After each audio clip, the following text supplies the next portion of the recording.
السلام عليكم ورحمة الله. وعليكم السلام ورحمة الله وبركاته.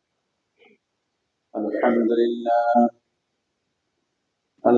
لله نحمده ونستعينه ونستغفره ونستنصره ونعوذ بالله من شرور أنفسنا ومن سيئات أعمالنا. من يهده الله فلا مضل له ومن يضلله فلا هادي له ونشهد أن لا إله إلا الله وحده لا شريك له ونشهد أن سيدنا وحبيبنا ومولانا محمدا عبده ورسوله. أما بعد فقد قال الله تعالى في كلامه المجيد وفرقانه الحميد. أعوذ بالله من الشيطان الرجيم. بسم الله الرحمن الرحيم. ألف لام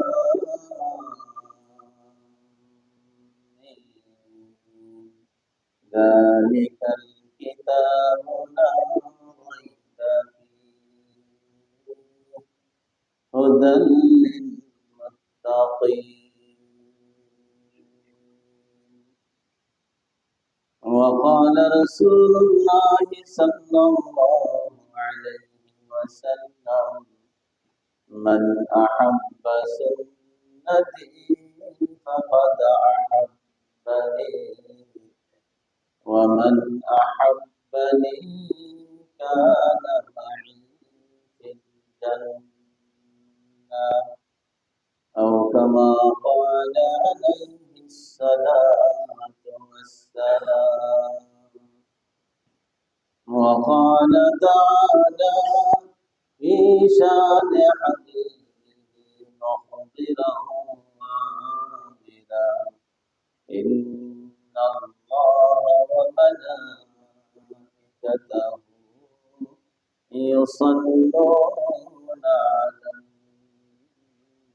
النبي يا أيها الذين آمنوا صلوا عليه وسلموا تسليما. اللهم صل على سيدنا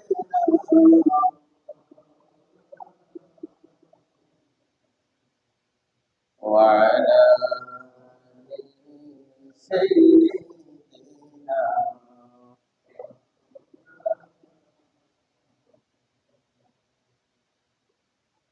আল্লাহ পাকের পবিত্র ইহসান ফজলের করম, যিনি বড় মেহেরবানি করে বয়ান করে আপনি আমাকে আজকে রবিউস সানি দ্বিতীয় জুমা, আজকের এই বরকতের দিন পর্যন্ত হায়াত দিয়ে বাঁচিয়ে রাখছেন, সুস্থ রাখছেন।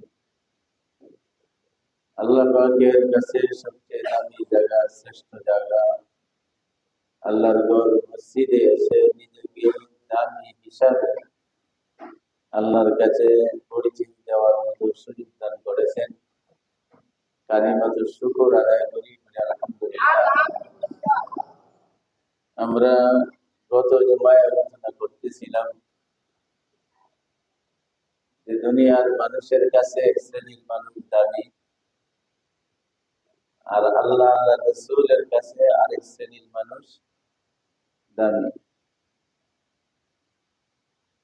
মানুষের কাছে দামি হওয়াটা যেমন আসে যায় না, কিছু উপকার নাই, লাভ নাই, আল্লাহর কাছে যারা দাবি হয়ে যায়, এই দুনিয়ার হাইসিয়তে, দুনিয়ার দৃষ্টিতে তার স্থান, তার মান, তার সম্মান, তার মান, তার স্থান, তার সম্মান যেখানেই হোক না কেন, আল্লাহর কাছে যদি কোনো একটা মানুষ দামি হয়, তাহলে নিশ্চিত তার ঠিকানা হবে জান্নাত।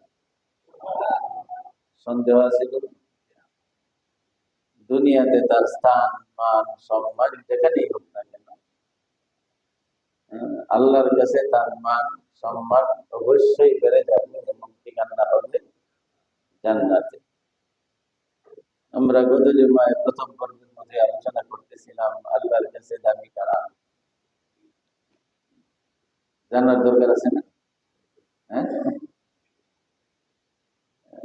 আমরা আলোচনা করছি কোরআনুল কারীমের ভাষায়। আল্লাহ পাক বলে দিয়েছেন, দুনিয়ার মানুষ আমার কাছে কে দামি, আমার কাছে কে সম্মানী, আমার কাছে কে প্রেস্টিজওয়ালা, যদি জানতে চাও আমি একটা ছোট্ট বাক্যের ভিতরে বলে দিয়েছি, ইন্না আকরামাকুম ইনদাল্লাহি আতকাকুম। তোমাদের মাঝে যে বেশি, সবচেয়ে বেশি খোদা ভীরু, আল্লাহর ভয়ে ভীত, আল্লাহর ভয়ে ভীত খোদা ভীরু, তোমাদের মাঝে যে যত বেশি খোদা ভীরু, সে তত বেশি আমি আল্লাহর কাছে দামি। খোদা ভীরু, এটার সাথে দুনিয়ার মান, সম্মান, প্রেস্টিজ, তার পদ আর গদি, কোনোটারই কি নেই, সম্পর্ক নাই। আমরা গত সপ্তাহে প্রথম পর্বের মতো আলোচনা শুনতেছিলাম, আজকেও কিছু প্রাসঙ্গিক আলোচনা দ্বিতীয় পর্বের মতো কথা শুনি, যে আসলেও আল্লাহর কাছে দামি হওয়াটাই একজন মুমিন মুসলমানের সবচেয়ে বড় কর্তব্য, দায়িত্ব, অপরিসীম সীমাহীন দায়িত্ব, যে আল্লাহর কাছে দামি হও, আল্লাহর কাছে প্রিয় পাত্র হও।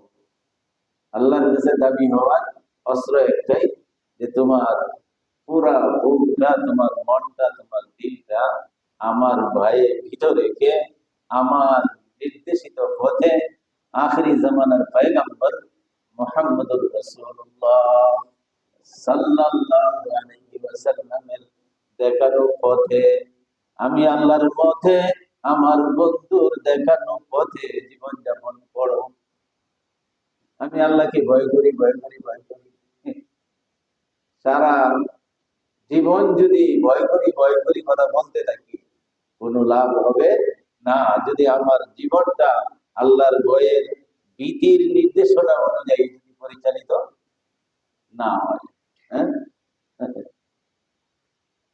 উস্তাদ বলতেছিলেন, সিগারেটের গায়ে লেখা আছে ধূমপান, বিষপান, এই যে অ্যাডভার্টাইজ, এরপরে কোন কোন প্যাকেটের ভিতরে আবার বিরাট করে ক্যান্সারের ছবি এঁকে দেওয়া হয়। হ্যাঁ, ধূমপান মানে নির্ঘাত মৃত্যু, ক্যান্সার হবে আর বাঁচা যাবে না। এই সিগারেটের গায়ে লেখা, এই লেখায় কি ধূমপানকারীদেরকে ফিরাইতে পারতেছে? এই লেখায় অ্যাডভার্টাইজ কোনো অর্থ নাই।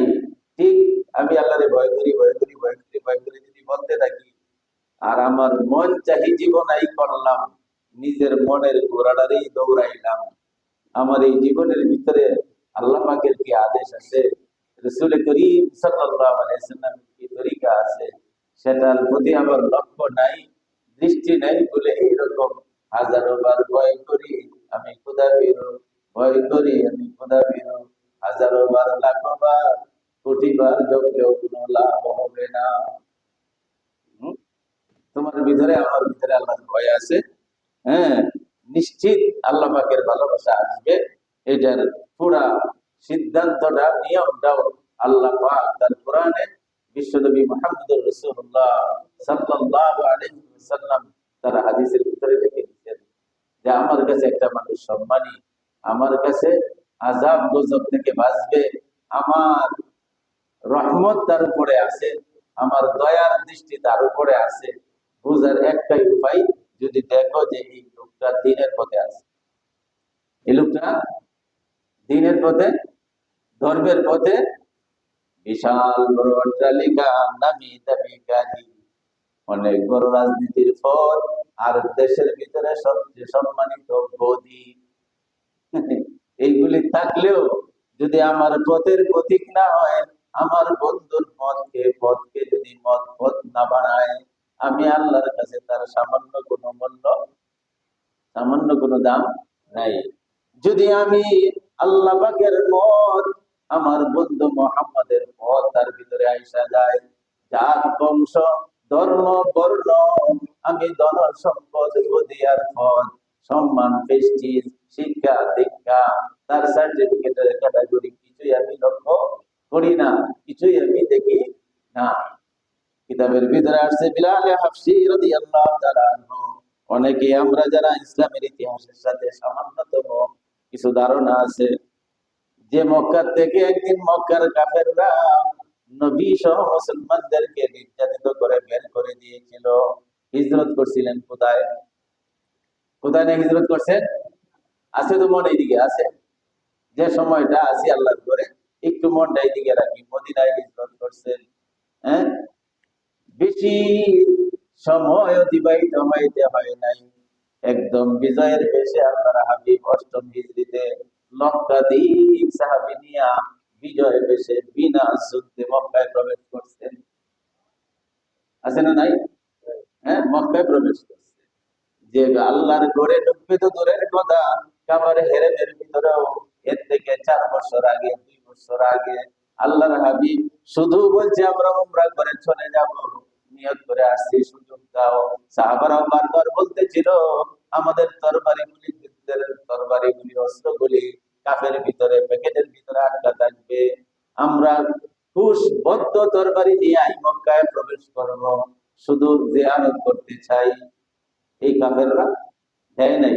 ষষ্ঠ হিজরিতে সুলহে হুদাইবিয়া কন্টাক্ট করছে যে না, মক্কায় ঢুকতে পারবা না, কাবার ঘর দেখবা তো দূরের কথা, মক্কার বাউন্ডারিতে ঢুকাও তোমাদের অনুমতি নাই। আল্লাহু আকবার, গেছে, খুব কষ্ট হয়ে গেছে।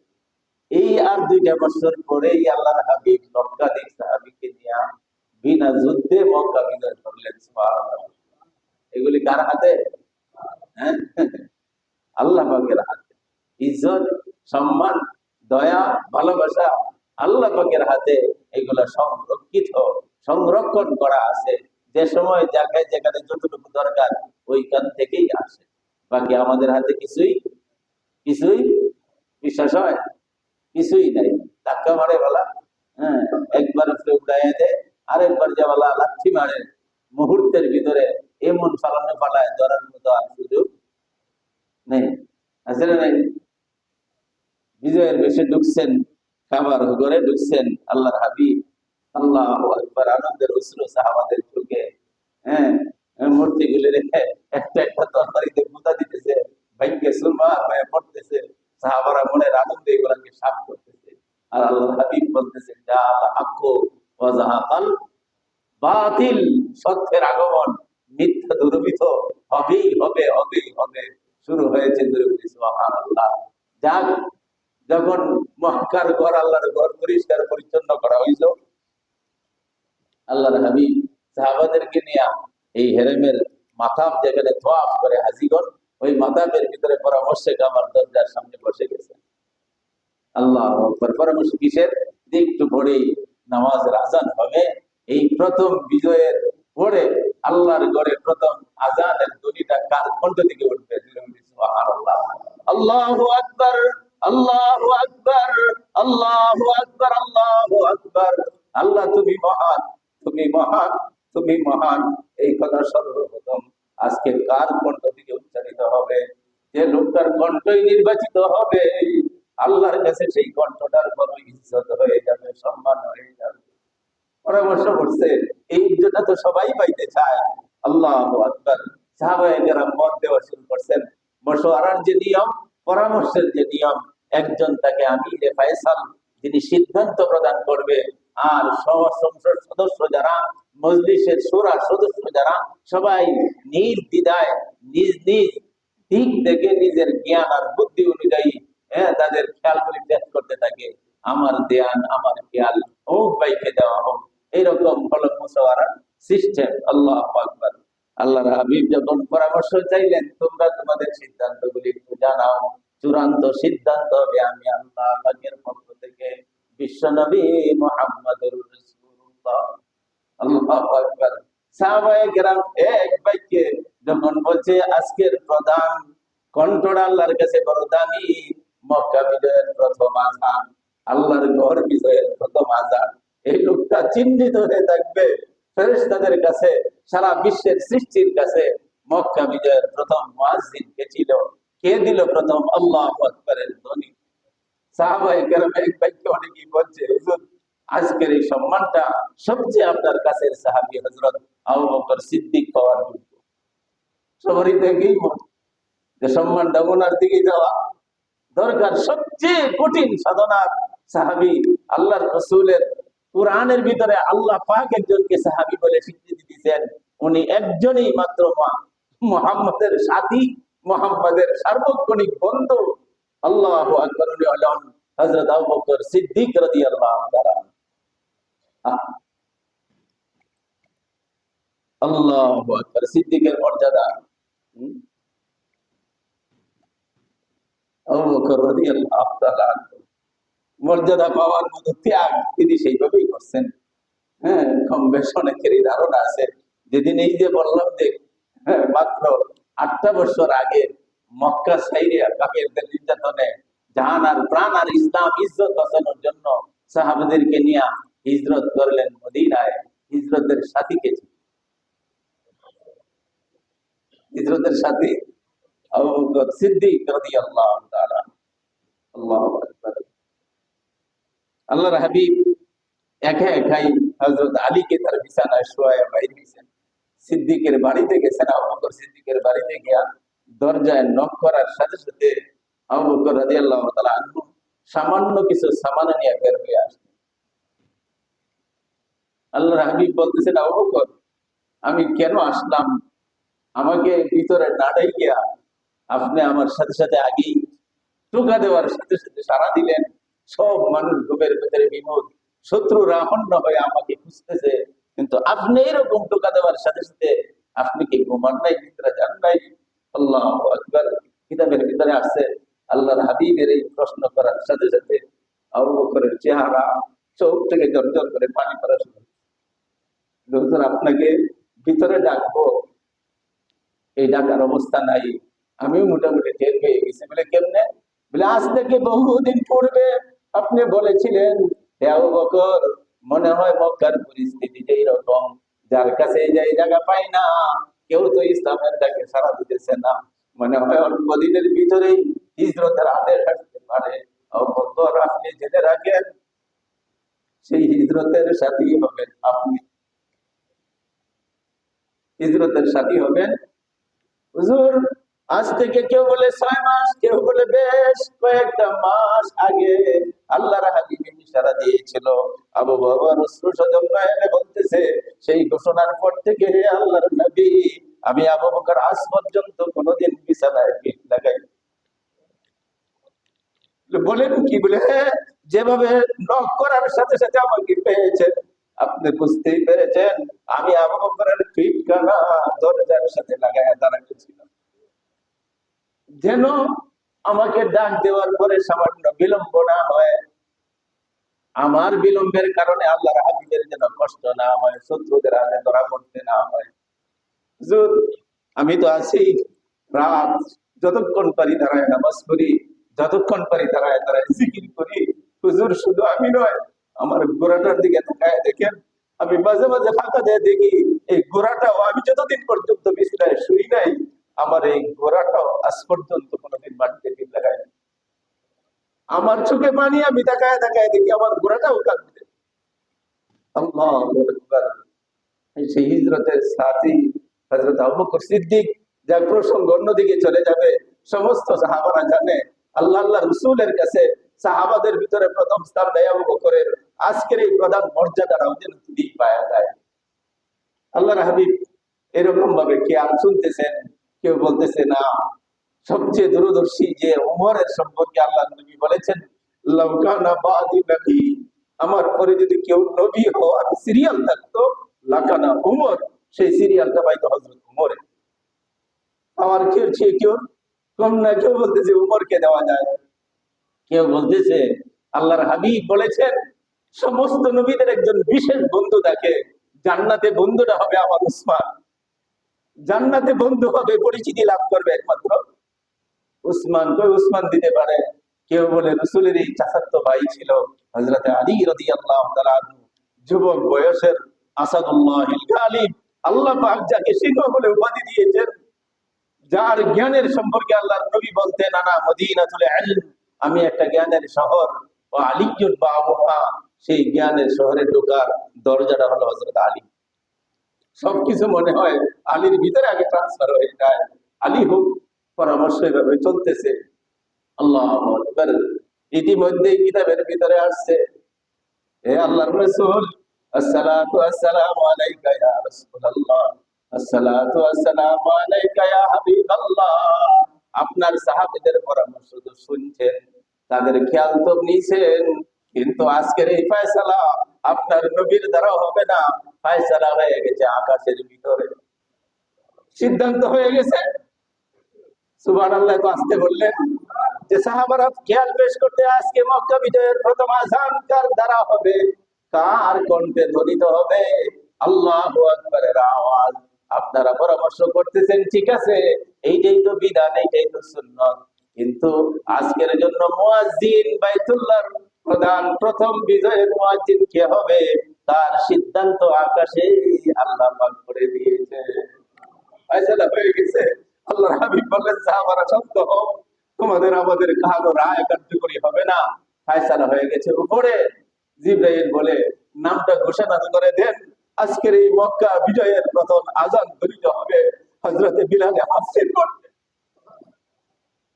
বিলালে হাফসির কণ্ঠে, গোলাম কৃতদাস, তার দ্বারা আজকে আল্লাহ পাক মক্কা বিজয়ের প্রথম আযান শুনতে চান। সাহাবায়ে কেরাম মনে মনে খুশি হয়েছেন কিছু, আল্লাহ পাকের কাছে শুকরিয়া আদায় করছেন, বাবু তোমার ইনসাফ, তোমার ফজিলত, যাকে ইচ্ছা তুমি তাকে দাও, ফজিলতের মালিক তো তুমি, গুণান তো তোমার কাছে, সম্মান আর ইজ্জত আর প্রেস্টিজ দুনিয়া আখিরাতের সবকিছু সংরক্ষিত তোমার কুদরতি হাতে, তুমি যাকে দিয়েছো, যাকে সম্মান দান করেছো, সেইভাবে আমরা সকলেই অন্তর থেকে বললাম আলহামদুলিল্লাহ, আলহামদুলিল্লাহ, আলহামদুলিল্লাহ। সম্মান কোথায় হযরত আবু বকর, কোথায় হযরত উমর, কোথায় হযরত উসমান, কোথায় হযরত আলী, কোথায় সেই লক্ষাধিক সাহাবী? আল্লাহ পাকের ফয়সালা, বন্ধু মোহাম্মদ তুমি বিলালকে ডাক দাও, বিলালকে ডাক দাও। সাথে সাথে আল্লাহর রাসূল ডাক দিলেন, আইনা ইয়া বিলাল, ও বিলাল তুমি কোথায়? কিতাবের ভিতরে আসছে, এত বড় বড় সাহাবীদের সামনে আল্লাহর ফয়সালা শুনায় দিছে, আল্লাহ পাকের সিদ্ধান্ত, আজকে আযান তুমি দিবে।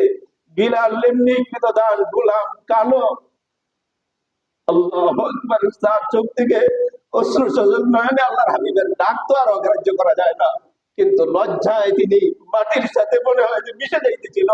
মাটি কি যেন বলতেছিল, বাবু তোমার এই বড় বড় আল্লাহর বন্ধুর সাহাবীরা, তোমার বন্ধুর সাহাবীরা, এদের থাকতে আমি এদের সামনে আমার নামটা উচ্চারণ আমি যেন বরদাস্ত করতে পারতেছি না, সহ্যই করতে পারতেছি না, তবু আল্লাহ তোমার ফয়সালা, তোমার বন্ধুর ডাক। তিনি বলছেন, লাব্বাইকা সাদাইকা ইয়া রাসূলুল্লাহ, হে আল্লাহর নবী, আপনার সম্মান বৃদ্ধি হোক, আপনার ইজ্জত বৃদ্ধি হোক, আমি সর্বদাই উপস্থিত ছিলাম, এখনো আছি, মওত পর্যন্ত আপনার ডাকে উপস্থিত থাকব। লাব্বাইকা ওয়া সাদাইকা ইয়া রাসূলুল্লাহ। আল্লাহ বলতেছিলাম, ইন্না আকরামাকুম ইনদাল্লাহি আতকাকুম, আমার মদ্দরো, আমার বন্ধুর মদ্দরো, আমি তোমার সম্মান ইহকালেও বাড়িয়ে দিব, পরকালে সম্মান বাড়িয়ে দিয়ে সম্মানের জায়গা জান্নাত দান করব। নিজের মত নিজের পথ মতো তুমি জীবন যাপন করো, আমি দেখবো না তোমার পথটা কোথায়, তোমার স্টেজের উঁচুতা কোথায়, তোমার বুদ্ধির শক্তি কত, তোমার হাতের ক্ষমতা কত, তোমার ধনের ক্ষমতা কত, জনের ক্ষমতা কত, তোমার কত অস্ত্রের ক্ষমতা, আমি আল্লাহ পাক কিচ্ছু দেখি না, দেখি আমার মতে আমার বন্ধুর পথে কে চলে। কি আফা মোহাম্মদ কি তো হাম তো তেরে, আল্লাহু আকবার। আল্লামা ইকবাল কবিতা আকারে বলতেছেন, কি ওয়াফা মোহাম্মদ কি তো হাম তো তেরে, এ জাহা চিজ হে কিয়া, এ জাহা, বুঝলেন রে, এ জাহা, জাহা মানে এই জাহান, এ জাহা চিজ হে কিয়া, এ জাহা চিজ হে কিয়া, এ জাহা চিজ হে কিয়া, লৌহ কলম তেরে হে। আল্লাহ পাক ডাক দিয়ে বলে, আমার বন্ধুর পথে চলবে, আমার মতকে মত বানায়া চলবে। কিসের এই দুনিয়া, কিসের এই পৃথিবী, কিসের এই রাজত্ব, কিসের এই ক্ষমতা, দাপটার গর্ব, বন্ধু তুই কি জানস, আমার মত ধরা, আমার বন্ধুর পথে চলা, লৌহ কলম সহ জান্নাতের বালি তোরে বানায়া দে। সব কিছু তো তোর জন্য সব বানানো, আর কার জন্য আমি বানাই নাই, মানুষ তোমার জন্য বানানো। তবে সেই সম্মানটা পাওয়ার রাস্তা একটা, যে আমার ভয় ভিতরে জায়গা দিয়া আমার মঠটাকে ধরো, আমার বন্ধুর পথকে ধরো। একটাই রাস্তা, দেখবো না কয়দিন খাইছো আর কয়দিন খাও নাই। সম্মানের মালিক আমি বিশ্বনবী মুহাম্মদুর রাসূলুল্লাহ সাল্লাল্লাহু আলাইহি ওয়াসাল্লামের কলিজার টুকরা, আদরের দুলালি হযরত ফাতেমা রাদিয়াল্লাহু তাআলা আনহা, আল্লাহ সাইয়্যিদাতু আহলি নিসাই আহলি জান্নাহ, জান্নাতের রমণীদের সর্দারিনী। আরে কি পথ ছিল, কি গত ছিল, কি অর্থ ছিল, কি সম্পদ ছিল। মৃত্যুর ঘটনার ভিতরে এত মর্মান্তিক অবস্থা। কিতাবের ভিতরে আসছে, রোজা চলছিল, রোজা রাখতেছিলেন। একদিন ফাতেমা রাদিয়াল্লাহু তাআলা আনহা সাহারীর আগে আগে স্বপ্নে দেখতেছেন আল্লাহর হাবিব ঘরের ভিতরে ঢুকছেন। তার ঘরে ঢুকিয়া অন্ধকারের ভিতরে তিনি খুঁজতেছেন, খোঁজাখুঁজি করতেছেন, কোথায় সিট, কোন দিকে তার থাকার জায়গা, কোন দিকে রান্না বান্নার শুরু সামান, এই অন্ধকারের ভিতরে খুঁজতেছেন। ফাতেমা রাদিয়াল্লাহু তাআলা আনহা ডাকতে দেখে, বাজান অন্ধকারের ভিতরে আপনি কি তালাশ করেন? আওয়াজ পাই আল্লাহর হাবিব ফাতেমার কাছে গেলেন, স্বপ্নের ঘটনা বলতেছে, মা আমি তো আর কিছু তালাশ করি না, তোমাকে খুঁজতেছি। বলে, আমাকে কেন অন্ধকারে খুঁজতেছেন বলেন, আমি তো হাজির।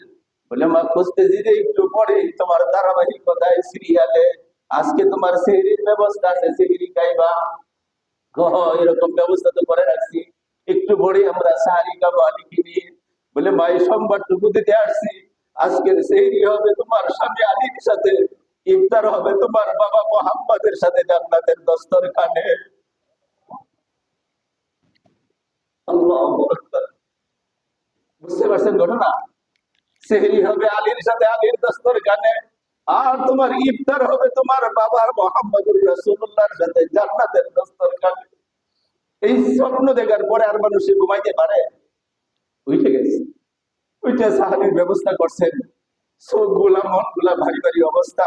হযরত আলী রাদিয়াল্লাহু তাআলা বুঝতে পারতেছিলেন না, হয়তো ভাবছেন কিছুটা শারীরিক অবস্থা খারাপ, কিছুটা জ্বর চলতেছে শরীরে, হয়তো ঘুম বেশি কম হয়েছে, এই কারণে শরীর তো পোলা পোলা লাগতেছে। হযরত আলীও কিছু বলতেছে না। আস্তে আস্তে সেহরির ব্যবস্থা হয়েছে। হযরত ফাতেমা রাদিয়াল্লাহু তাআলা আনহা হযরত আলী রাদিয়াল্লাহু তাআলা আনহুকে এই স্বপ্নের ঘটনা বলে নাই। বুঝার কিছু বাকি আছে। সেহরি হবে আলীর সাথে, ইফতার হবে কোথায়? ইফতার হবে, ইফতার হবে কোথায়? তার কি হায়াত আছে না? সে রাখবেই, আজকে তার জিন্দেগি হায়াত শেষ।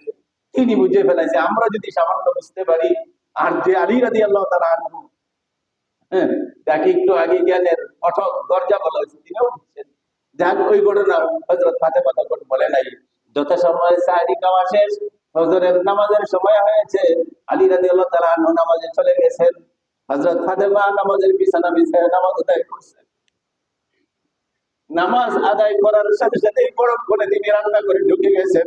কিতাবের বর্ণনা, বড় একটা হান্ডির ভিতরে পানি গরম করছেন, বড় একটা সাসপিনের ভিতরে অনেকগুলি ময়দা, অনেকগুলি আটা একসাথে খামিরা বানাইছেন, বড় একটা বালতির ভিতরে অনেকগুলি হাসান হোসেনের কাপড় যা ছিল সব এখানে ভিজাইয়া দিচ্ছেন। তিনটা কাজ, বড় হান্ডির ভিতরে পানি গরম করা, এইরকম ভাবে বড় খামিরা তৈরি করা, বড় সাসপেন্সের ভিতরে বিরাট একটা মগ বা জগ বা বালতির ভিতরে হাসান হোসেনের, আলী রাদিয়াল্লাহু তাআলা পরনের জন্য কাপড় ছিল সব ভিজাইয়া দিচ্ছেন। এই কাজগুলি রান্না করে করতেছে। হযরত আলী নামাজ পড়ে আসছেন, আইসা দেখে যে জায়গার ভিতরে তার বিবাহের পর থেকে, জীবনের শুরু থেকে, বিবাহের প্রথম দিন থেকে তিনি দেখতেন ফাতেমা এই বাসায় আসার পর থেকে প্রতিদিন ফজরের নামাজের পরে আরেকটা নামাজ আছে সূর্য ওঠার পরে। কি নামাজ? কিসের নামাজ এটা? পুরুষরা, মহিলারা পর্যন্ত কথা অনেকবার, পুরুষ লোক আমরা জানি না, পড়ি না জিন্দেগিতে। এই জায়গাটার ভিতরে আয়েশা হযরত আলী দেখেন যে নামাজের পরে এই জায়গায় বসা থাকে, ইশরাকের সময় হওয়া পর্যন্ত বসা থাকে। ইশরাক পরে তিনি বাসার কিছু কাজ করবার জন্য বাহিরে যায়। আজকে নামাজ পড়ে আয়েশা যখন দেখলেন বিছানাটা খালি, হযরত আলীর ভিতরে ধাক্কা দিয়েছে, জীবনে কোনোদিন এইরকম দেখি নাই, বিছানাটা খালি কেন? তাহলে ফাতেমার অসুখ হয়তো বেড়ে গেছে। তিনি বিছানার দিকে হেঁটে গেলেন, গিয়ে দেখলেন না, বিছানাটাও তো খালি, বিছানাতে ফাতেমা নাই। দৌড় মেরে রান্না করে ঢুকলেন, রান্না করে ঢুকে দেখলেন তিনি কাপড়গুলি ভিজাইতেছে। বড় একটা সাসপেন্ডের ভিতরে অনেকগুলি ময়দা গুলায়া খামিরার ব্যবস্থা করতেছে, অনেক বড় একটা পাত্রে পানি গরম করতেছে। বলতেছে, এই ফাতেমা, তোমার না শরীর খারাপ, কয়েকদিন ধরে জ্বর, তুমি আজকের একটা জীবনের ব্যতিক্রম ধর্মী কাজ করলা। কোনোদিন তো তোমাকে এই ফজরের নামাজের পরে ইশরাক না পড়ে উঠতে দেখি নাই, আজকে তুমি কোন কাজ করলা? আল্লাহু আকবার। তোমার না শরীর খারাপ, রাখবো, আমি তোমাকে কাজে হেল্প করি। বলতেছে, সামনে আইসেন না, আমার তো মোটামুটি হয়ে গেছে, আপনি একটু বিছানায় বসেন। আল্লাহু আকবার। বিছানায় বসেন। উনি হাতের কাছে একটু দিয়ে বিছানায় স্বামীর সাথে বসছে, বসে বলতেছে, স্বামী কষ্ট নিয়েন না, আমি আজকে একটা স্বপ্ন দেখছি। হযরত আলী বললেন, কি স্বপ্ন দেখছো? বলে, স্বপ্ন দেখছি অন্ধকারের ভিতরে আমার আব্বা আমাকে খুঁজতেছে রুমের ভিতরে। আমি জিজ্ঞাসা করলাম, আব্বু, আপনার প্রবেশ করাটা আমি টের পাইছি, বুঝতে পারছি যে আপনি আমার ঘরে আসছেন, আপনি কি খুঁজেন অন্ধকারের ভিতরে? বলে, ফাতেমা, আমি তোমাকে খুঁজতেছি। আব্বা স্বপ্নের ভিতরে বলতেছে, ফাতেমা, সেহরির ব্যবস্থা আছে, তোমরা সাহারি খাইবা, সেহরি খাইবা আলীর সাথে, কিন্তু আজকের ইফতার হবে তোমার বাবা মুহাম্মদুর রাসূলুল্লাহর সাথে জান্নাতের দস্তরখানে। আল্লাহু আকবার। বলার সাথে সাথেই হাউমাউ করে স্বামী কেঁদে উঠছে। আলী বলতেছে, ফাতেমা, কি কথা শোনাই না তুমি, এতক্ষণ কেন বলো না এই দীর্ঘ সাহারির আগে স্বপ্ন দেখছো? বলে, বলছি না, আপনি কষ্ট পাবেন, আপনার সাহারি খাওয়া তো হবে না, যতটুকু ব্যবস্থা আছে।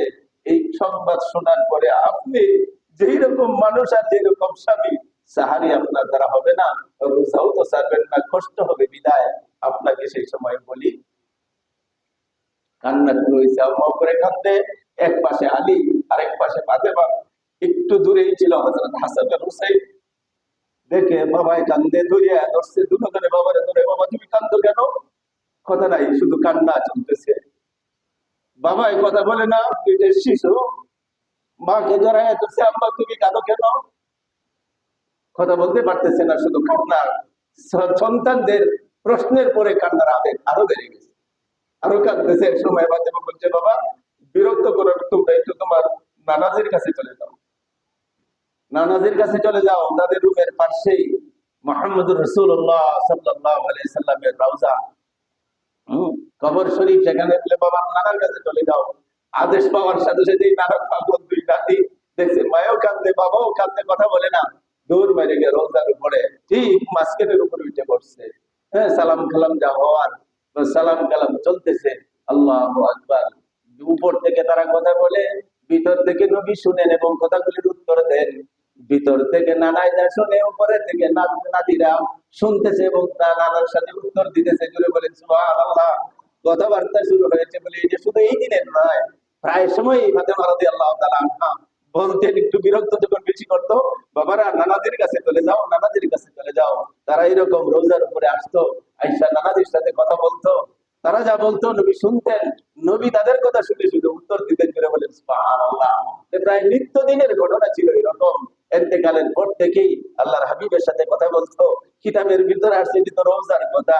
এই নাতি নানার সম্পর্কটা আল্লাহর কাছে এত মহব্বত ছিল। আল্লাহর হাবিব যখন নামাজে দাঁড়ায় যাইতেন, প্রায় সময় লেখা আছে যে হাসান হুসাইন অনেক সময় ঘরে নামাজ পড়ার সময় নানাজির কাঁধের ভিতরে, দুই কাঁধের ভিতরে দুইজন পাও দিয়ে বসে থাকতে। করে বলেন সুবহানাল্লাহ।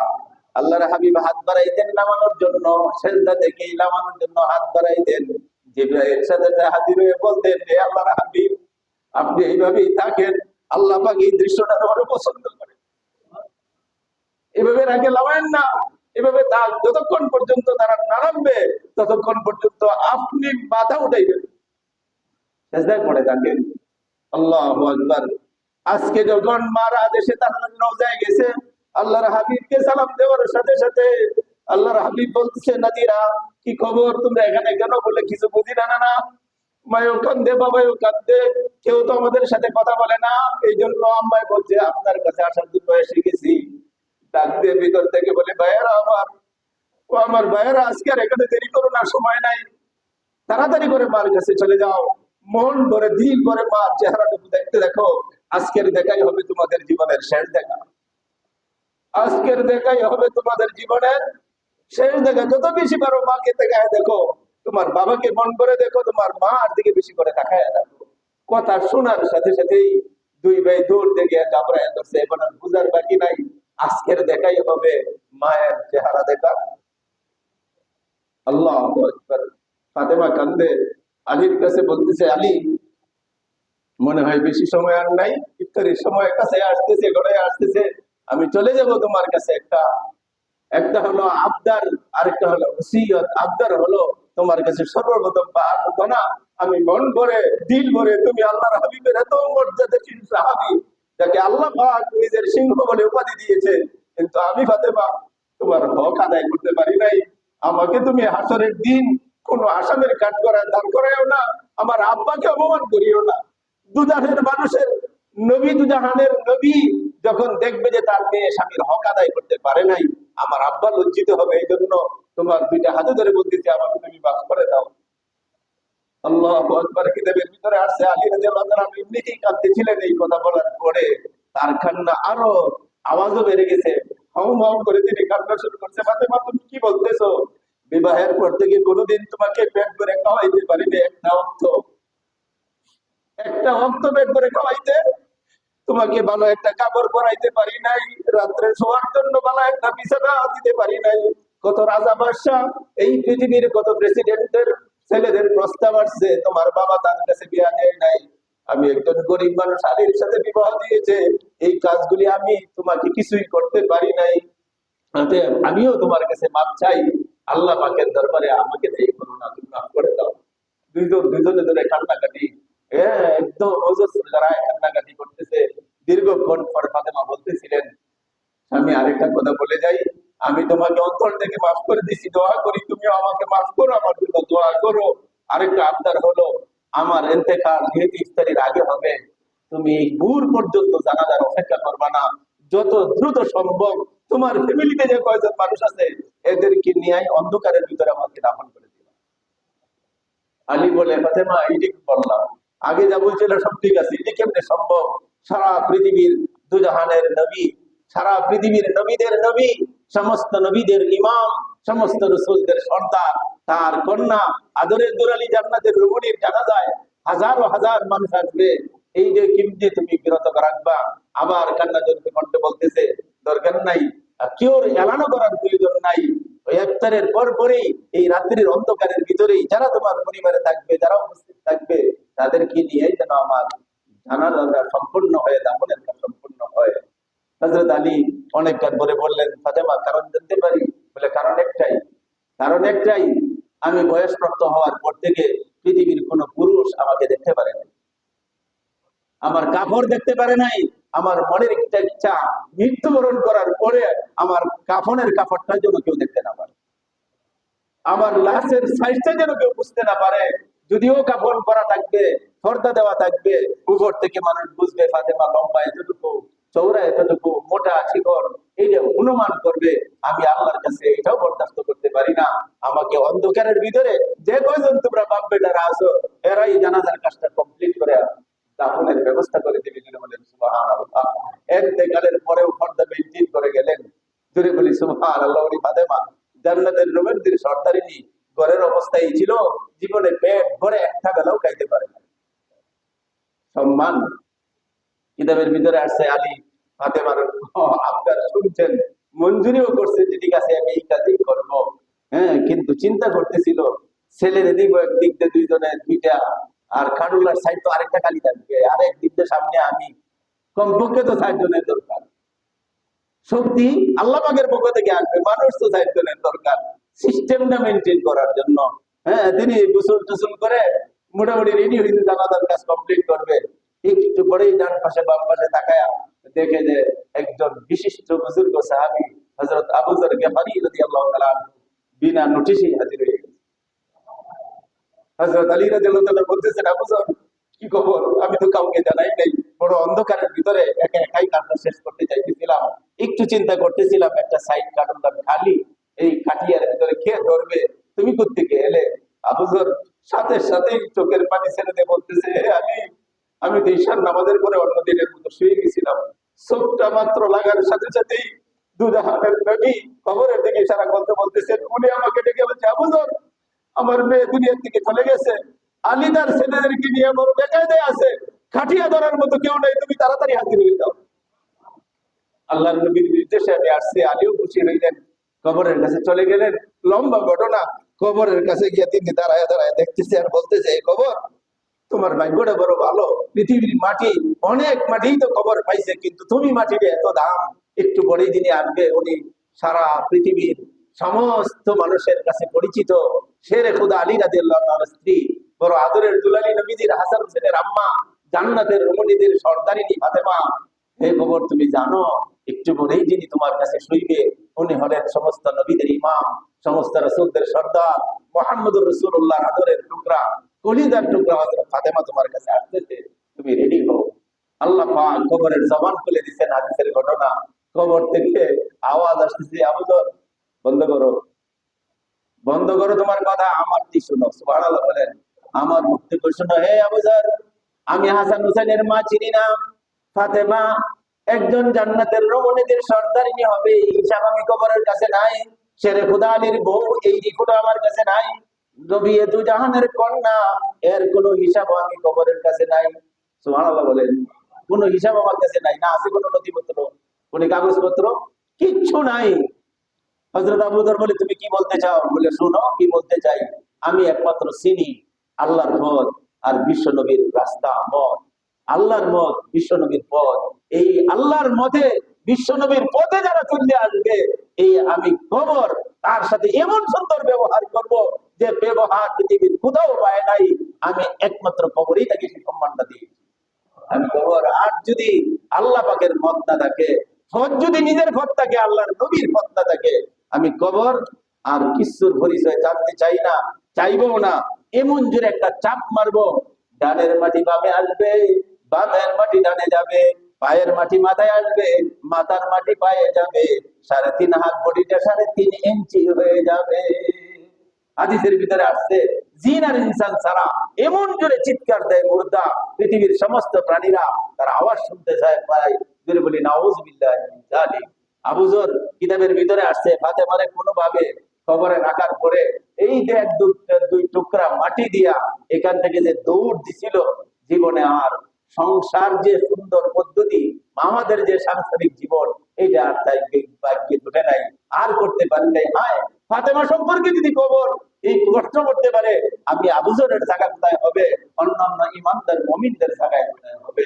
প্রশ্ন একটাই, উত্তরও একটাই। সম্মান পাইতে চাও, ইজ্জত পাইতে চাও, তোমার খানা দানা, কাপড় চোপড়, দেশ বেশভূষা, তোমার ফেস্টিজ, তোমার পদ আর গদি, তোমার ক্ষমতা অর্থের আর সম্পদের, আর তোমার বদির ক্ষমতা, অস্ত্রের ক্ষমতা, কোনোই কাজে আসবে না যদি তাকে আমার ভয়, যদি হয় আমার মত, আর ভট্টা যদি হয় মুহাম্মদুর রাসূলুল্লাহ সাল্লাল্লাহু আলাইহি সাল্লামের পথ। মর্যাদার রাস্তা একটাই।